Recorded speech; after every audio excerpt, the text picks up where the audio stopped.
Hello, friends. It's Nancy with Astrology and Angel Mediums with another video to kind of walk through what it means to utilize tarot in different ways. So today we're going to focus on the suit of cups.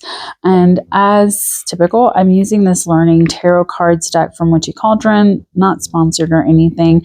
It's just a great deck for those that are learning and to maybe do a little bit better by having some extra wording or even just some keywords to kind of help them, connect to the meanings of the cards. So the suit of cups is going to be the emotional suit. This is going to talk about creativity, connections, relationships, our intuition, our feelings, things of that nature. So this is going to be more of like the soft kind of watery element of the tarot deck. So as you know, all of the suits, maybe you're learning, have their own kind of element that they're connected to. And because of this, the cups, being water, are going to be connected to the alchemical element of water. So because of that, they also rule over the water signs in astrology. And so we have this energy of Cancer and Pisces and Scorpio are kind of ruled by the energies of the cups suit in tarot. So whenever we're talking about the deck, it's still going to have the same thing: aces through tens, a page, a knight, a queen, and a king. So we have that in common with all of the other suits, and you'll kind of notice that as a pattern. The only thing that is changing is the actual rulership over them. So this is going to be like the Ace of Cups, which, as we can see, it's like an outpouring. And then we have the Two of Cups bringing us love. And then we have the Three of Cups, which it's expansive. So we have friendship. Next to that, we have the Four of Cups, which can kind of bring a little bit of a sense of apathy and disconnection. After that, we have the Five of Cups, which can talk about loss. And this really focuses on like the emotional losses we can experience. The Six of Cups can talk about returning to our roots. It's nostalgia. It's like childhood memories. The Seven of Cups can talk about dreams and choices and the illusions that kind of come because of our dreams. The Eight of Cups can talk about us moving on and kind of moving forward in different ways. Hopefully everything's in frame. The Nine of Cups can talk about fulfillment or wishes coming true, things coming together. The Ten of Cups is a card of marriage and happy life, like everything's finally worked out the way that it's supposed to.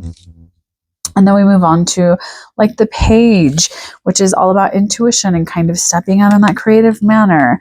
And the Knight of Cups brings creative expression because we're finally ready to kind of go out into the world with it. Moving on to the Queen of Cups, she's nurturing, she's motherly, she's bringing this beautiful kind of watery energy to the queens.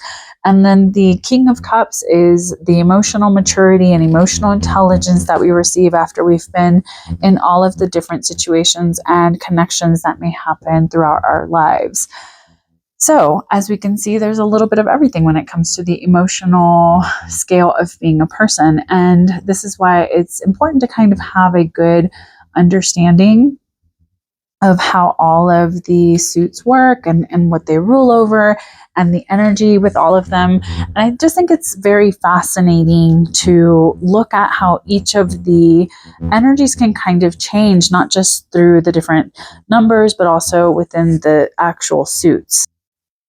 Now, with the Suit of Cups, it is more of the emotional. It is going to talk about more of those connections. And so it really does cover the different things that may come up within our relationships before we start overthinking about things, because that's, up to the Sword suit, or to focus on action like the Wands, or to focus on the things that we're doing to establish ourselves, like it comes with the Pentacles.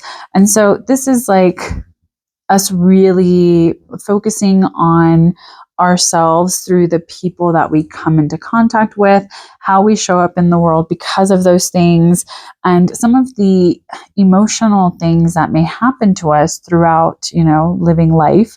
and some of the challenges that kind of arise because we're having to make these emotional choices.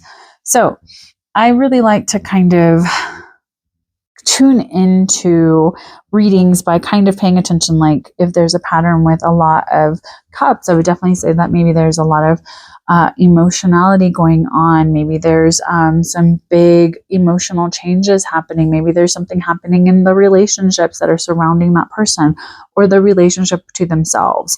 And so I think it's such a beautiful thing to understand how each of the suits is going to speak to us, but especially with some of these that maybe a lot of us don't feel that comfortable talking about when it comes to like our feelings and our emotions. I think it is very beneficial to have some time to kind of connect to each of the messages. Because at the beginning, we have the ace, which is like the one. And so it's almost like showing an overflowing. It is showing that sense of the beginning of being very receptive to the things that are happening. And in that, once we're open and receptive, we meet the love that we have been looking for. We find partnerships in unity.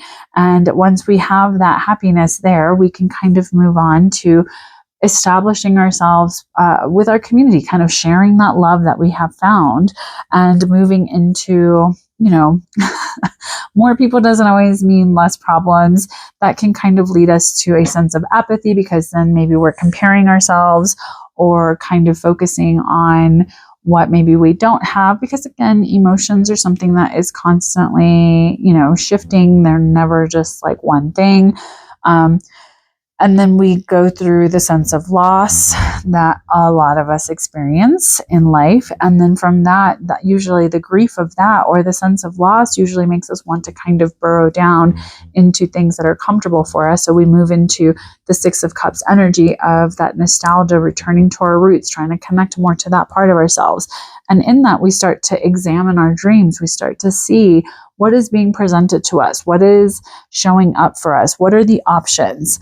But we have to understand that dreams also hold illusions. We don't always know exactly what's going to happen.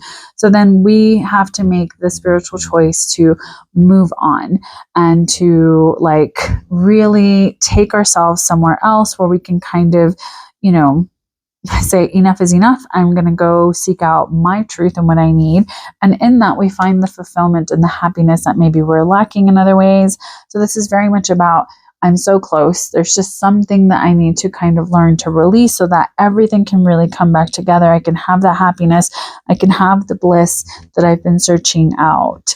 So if we talk about the court cards in the cups, the very first card being the page, he's still young, he's youthful, he's a little bit naive. And so for him, he's all about that intuition. He's maybe being led by his heart in a lot of ways. And so maybe he isn't always as rooted in reality as some people. So there may be this kind of sense of like very sensitive energy. With the Knight of Cups, we have someone that maybe this is very much a romantic card. So this is like someone bringing you a beautiful love letter and the flowers.